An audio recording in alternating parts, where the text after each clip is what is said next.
This is a teardown of a Raritan Paragon UMT442.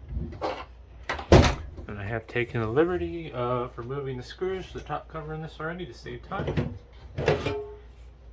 Oh wow. I gotta say, each one of these is different. It's like this one's full of what looks like memory modules almost, even though I know they aren't without looking at them. So there's 12 total. And looks like there's 42 ports. Interesting. Not sure what that means.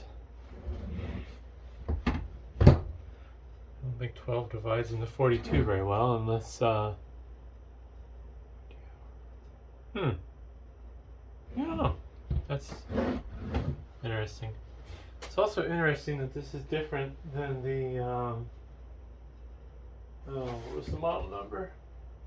The UMT832, but I don't really know what either one of these do, so I guess, yeah, at that point we moved, I guess.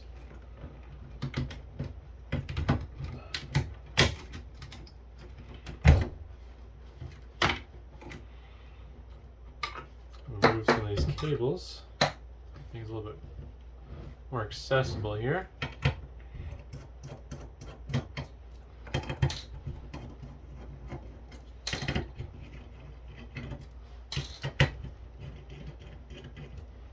Alrighty.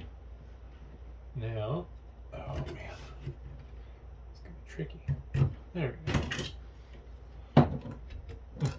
They didn't use relays on the ports for this one. That's interesting. They did, however, use the same little keystone network coupler.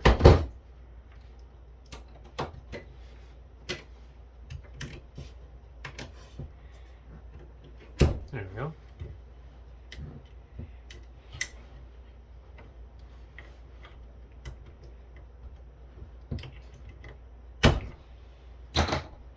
I suspect this controller board is basically the same thing as what was in the 832 unit I tore apart.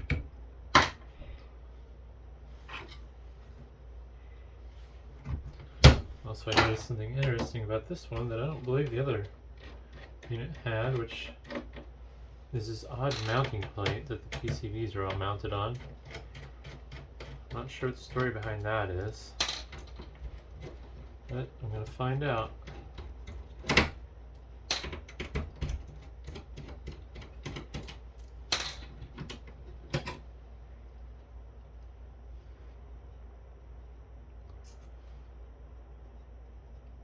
Yeah, I'll do that later on my own time. Huh. No, it's not for quick swap. Although, let's see. Not sure where it's being held down on.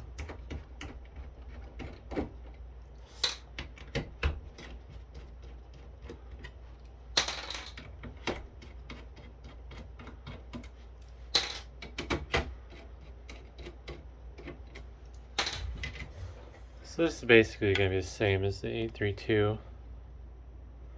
Got an Altera Ace X. Flash storage there. Network card. Various chips. And nothing on the bottom.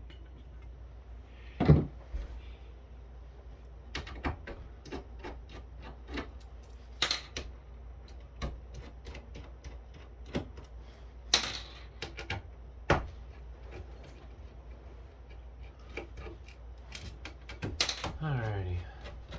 Well, we'll get there eventually. I'm kind of curious what this little bottom plate's about. Can't tell if it's steel or aluminum.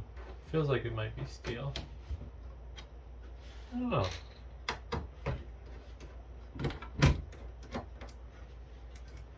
Alright.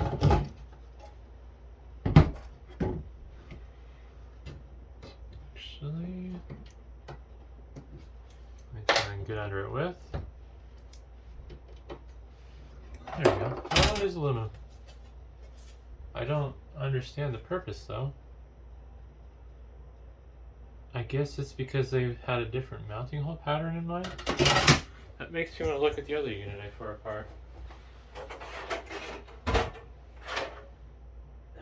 Nope.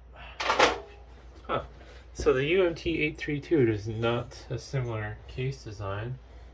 Also, looks like this back support rail for assembly is removable. But I guess before I get into that, I'll take a closer look at this. Basically a bunch of DIMM slots. This might be, no, it's more complicated than the little modules in the other one. I don't know what these are accomplishing. Based on the trace pathing though, that I can see, it is going to the RJ45 ports in the back. Pull the sticker off that. It's a Lattice brand chip, ISP2032E. Cool thing is I can get gold memory price for these, I believe.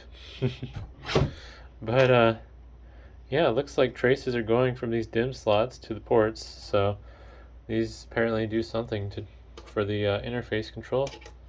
Oh, it almost looks like it's keyed for SDRAM type slotting. If I had more time and wanted to ruin stuff, it'd be funny to plug these into an SDRAM slot, but yeah, I don't know. Probably not worth my time. I mean, it's not like it's gonna work, because it's not SDRAM. Odds are the computer just wouldn't turn on, or stuff would start smoking.